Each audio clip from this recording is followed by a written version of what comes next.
السلام علیکم ورحمۃ اللہ وبرکاتہ۔ ناظرین کرام، امید ہے کہ آپ بخیر ہوں گے۔ ناظرین کرام، اس وقت ہم دیکھ رہے ہیں سوشل میڈیا پر ایک واویلا مچا ہوا ہے، اور وہ واویلا مچا ہوا ہے اردو زبان کے تعلق سے۔ حالیہ ابھی ہمارے اس صوبہ اتر پردیش کے سب سے بڑے ذمہ دار وزیر اعلیٰ، جس کو مکھیہ منتری کہتے ہیں، انہوں نے سب سے معتمد جگہ پر، جہاں سے پورے صوبے کی رعایا کے لیے، پورے صوبے کے باشندوں کے لیے اچھے فیصلے لیے جاتے ہیں، اس جگہ پر کھڑے ہو کر اردو زبان کے سیکھنے والوں کو، جاننے والوں کو ایک برے شبد سے، برے الفاظ میں ان کو یاد کیا اور ان کے لیے استعمال کیے، جس کی بنا پر ایک واویلا اور ہنگامہ جو ہے پچھلے 2 دن سے مچا ہوا ہے۔ میرے ذہن میں آیا کہ اس پر آپ سے کچھ کہوں، پر کل بھی سوچتا رہا، پرسوں بھی سوچتا رہا، لیکن کئی چیزیں جو اب تک نکل کر آئی ہیں وہ آپ ذرا ان پر بالترتیب غور کیجئے۔ پہلی بات تو یہ کہ آپ حضرات یہ بات جانتے ہیں بہت اچھی طرح کہ اس وقت جو موجودہ حکومت ہے وہ ایک ایجنڈے پر کام کر رہی ہے، اور وہ ایجنڈا ہے اپنے ایک خاص ورگ کو خوش کرنا، یہ دکھا کر کہ سامنے والوں کو ہم کس طرح سے پریشان کر رہے ہیں، یہاں تک کہ ان کو ہم ان کی زبان کے ساتھ اور اس طرح یاد کر رہے ہیں تاکہ ان کا جو ووٹ بینک ہے وہ بنا رہے، اس معنی کر کہ دیکھو یہ ان کو پریشان کر رہے ہیں، ہم خوش ہیں۔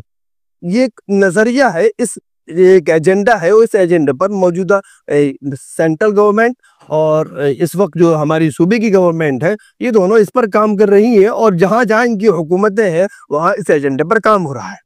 یہ تو رہا اس کے تعلق سے کہ انہوں نے جس کہا ہے وہ ظاہر ہے اسی زاویے میں کہا ہے۔ اب رہا یہ مسئلہ کہ کسی زبان کو ایک بات اور درمیان میں ایک بات یہ ذہن میں آتی ہے، کیا انہوں نے جب کہا ہے تو ان کا یہی مقصد تھا؟ ان کا یہی مقصد تھا، ان کا مقصد یہ تھا کہ اس پر اتنا واویلا مچا جائے، اتنا شور اس پر ہو، اتنا ہنگامہ اس پر ہو، تاکہ ان کا جو ووٹ بینک ہے وہ محفوظ رہے۔ اور جو طبقہ، جس طبقے کو انہوں نے اس انداز سے متاثر کیا ہوا ہے کہ ہم مسلمانوں کو دیکھو کس طرح پریشان کر رہے ہیں، تو اس کو وہ خوش رہے۔ تو جب اس قدر واویلا ہوا تو ظاہر ہے اس طبقے کو اندر خانہ خوشی مل رہی ہے، لیکن ہر دور میں سلیم الطبع اور اچھے خیال کے لوگ موجود ہیں، لہذا جو برادران وطن ہیں غیر مسلموں میں سے ایک بڑا طبقہ سامنے آیا، اور اس نے مختلف انداز میں اس میں احتجاج درج کرایا، اور احتجاج درج بہت اچھے انداز میں کرایا۔ ابھی کئی روز قبل ایک بات سامنے آئی تھی کہ اردو زبان کو ختم کر دیا جائے، ایک بھاشا کو ختم کر دیا جائے، تو ایک سوچنے کی بات ہے۔ ایک ہمارے بڑے IAS ادھیکاری جو بہت عمدہ طریقے سے ہماری نوجوان نسل کو سمجھاتے ہیں، اور اس پر بہت اچھے خاصے ان کے فالوورز ہیں دنیا بھر میں، اور بہت اچھی اور نیک طبیعت کے آدمی ہیں، اور انہوں نے ایک مرتبہ ایک موقع پر کہا تھا، کیا بھاشا کو یوں ہی ختم کر دیا جائے گا؟ بھاشا کیسے ختم ہو سکتی ہے؟ بھاشا، تہذیب، کلچر، یہ ایک علاقے کا خاص ہے، وہ کیسے ختم ہو سکتا ہے؟ ظاہر ہے یہ اردو جو زبان ہے، یہ جو زبان ایک علاقے کی خاص زبان ہے، اس زبان آپ کیسے ختم کر سکتے ہیں؟ زبان تو آپ کہیں کہیں ختم کر سکتے، تو اگر کوئی ختم کرنا چاہے تو ابھی ختم نہیں ہوگی۔ اب رہا یہ مسئلہ کہ اردو بولنے والے کو اس طرح برے شبد استعمال کرنا، اور اردو سکھانے والوں کو یا سیکھنے والوں کو یہ کہہ دینا کہ یہ مولوی ہے، تو یہ جہالت ہے۔ اس سے بڑی جہالت کیا ہوگی؟ اس کا مطلب تو یہ ہوا کہ ہر اردو دا مولوی ہو گیا۔ وہ شاید بھول رہے ہیں کہ وہ جو بات کرتے ہیں وہ آدھی بات بھی اردو میں ہی ہوتی ہے، تو اس کا مطلب ہوا کہ آپ بھی مولوی ہو گئے۔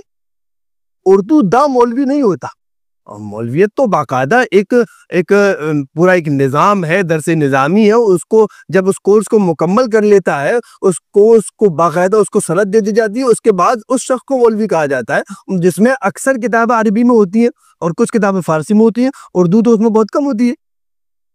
تو اردو تو ایک علاقے کی زبان ہے جس میں اس عربی کو سمجھا جاتا ہے.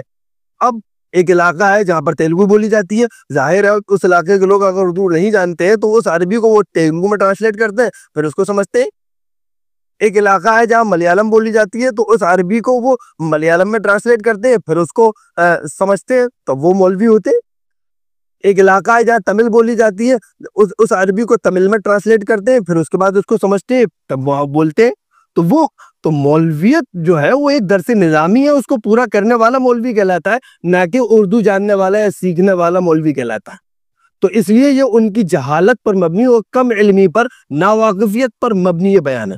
بالکل استعمال نہیں کرنی چاہیے، بلکہ ان کو صوبے کی عوام سے معافی مانگنی چاہیے کہ اگر سبقت لسانی میں یا جلد بازی میں ان سے جملہ نکل گیا ہے تو بہرحال اس کی معذرت ان کو چاہنی چاہیے. ہم یہاں پر ایک بات اور کہیں گے، اس وقت اسمبلی میں جو لوگ بیٹھے ہوئے ہیں، ان کے جو سربراہ ہوتا ہے، جو اسپیکر ہوتا ہے، وہ اس کو چاہیے کہ اس طرح کا، جس جگہ پر آپ بیٹھے ہیں یہاں سیکولر ملک ہے، جمہوریت کا نظام چلتا ہے، وہاں پر آپ دانت کھرید رہے بیٹھ کر اور ایک صوبے کا ذمہ دار اس طرح کی بات کر رہا ہے. ان کو چاہیے تھا کہ وہ فوراً ٹوکے، لیکن انہوں نے اپنی اس ذمہ داری کو نہیں نبھایا، بلکہ ہنس رہے، دیکھ رہے. اس کا مطلب یہ ہوا کہ ذہنی طور پر وہ بھی اس ذہن کی عکاسی کر رہے ہیں جو وہاں پر بولا جا رہا ہے. لہٰذا اس طرح کے الفاظ جو بولے گئے اس کی شدید مذمت کی جانی چاہیے اور ان کو معذرت چاہنی چاہیے. اور رہی یہ بات کہ اردو ختم ہوگی نہیں ہوگی، تو اس سب کا تعلق علم سے ہے. میں سمجھتا ہوں کہ صوبے کے ذمہ دار کو اس طرح کی بات بالکل بھی نہیں کرنی چاہیے. بہت سی باتیں اس تعلق سے ذہن میں ہے، انشاءاللہ مختلف مواقع پر آپ کو کہی جائیں گی اور آپ کو بتائی بھی جائیں گی.